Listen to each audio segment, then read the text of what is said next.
بسم اللہ الرحمن الرحیم۔ Welcome to my channel. آج ہم مضمون پڑھیں گے علامہ محمد اقبال۔ تو چلیے آئیے شروع کرتے ہیں۔ آپ 9 نومبر 1870 کو سیالکوٹ میں پیدا ہوئے۔ علامہ اقبال نے ابتدائی تعلیم گھر پر اور مولوی شمس الحق سے حاصل کی۔ FA scotch mission college Sialkot سے کیا۔ گورنمنٹ کالج لاہور سے MA کرنے کے بعد آپ اعلیٰ تعلیم حاصل کرنے کے لیے انگلینڈ گئے، جہاں سے آپ نے بار ایٹ لا کیا۔ پھر جرمنی سے PhD کی۔ وطن واپس آ کر گورنمنٹ کالج لاہور میں فلسفے کی تعلیم دینے لگے۔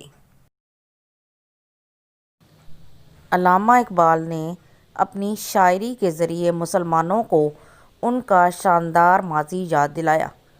ان کی کوشش تھی کہ ہندوستان کے مسلمان ماضی پر فخر کرنے کے ساتھ ساتھ اپنے شاندار کارناموں کی یاد تازہ کریں۔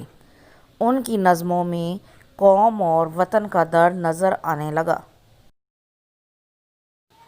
برصغیر میں حالات تیزی سے بدل رہے تھے اور سب لوگوں کی طرح اقبال بھی ان سے متاثر ہوئے بغیر نہ رہ سکے اور انہوں نے عملی سیاست میں حصہ لینا شروع کر دیا۔ آپ نے پنجاب اسمبلی کے انتخابات میں کامیابی حاصل کی اور 1927 میں پنجاب مسلم لیگ کے جنرل سیکرٹری منتخب ہوئے۔ یہاں سے آپ نے اپنے خطبات اور نظموں کے ذریعے قوم میں خودی کے جذبے کو بیدار کرنے کی کوششیں کیں۔ اقبال مسلمان نوجوانوں کو شاہین صفت دیکھنا چاہتے تھے، جو ان کی شاعری سے بھی واضح ہے۔ اقبال نے اپنی شاعری کے ذریعے لوگوں کو یہ پیغام دیا کہ مسلمان قوم ایک عرصے سے اپنی انا اور خودی کھو چکی ہے، اسے دوبارہ زندہ کرنے کی ضرورت ہے۔ اس وقت مسلمانوں کو دوسری اقوام نے جس طرح غلام بنا رکھا تھا، انہیں اس غلامی سے نکالنے کے لیے ان کی خودی کو پروان چڑھانا ضروری تھا۔ مسلمان اس وقت غلامی کی حالت میں وقت گزار رہے تھے۔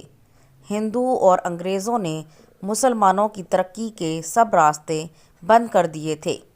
ایسے وقت میں اقبال کی قومی و ملی شاعری نے ان کے مردہ دلوں میں ایک نئی روح پھونک دی۔ علامہ اقبال نے 1930 میں مسلم لیگ کے سالانہ اجلاس میں مشہور زمانہ خطبہ دیا، جس میں مسلمانوں کے لیے ایک الگ وطن کی اہمیت پر زور دیا۔ اسی خطبے کی بنا پر علامہ اقبال کو پاکستان کا خواب دیکھنے والے کا خطاب بھی دیا گیا۔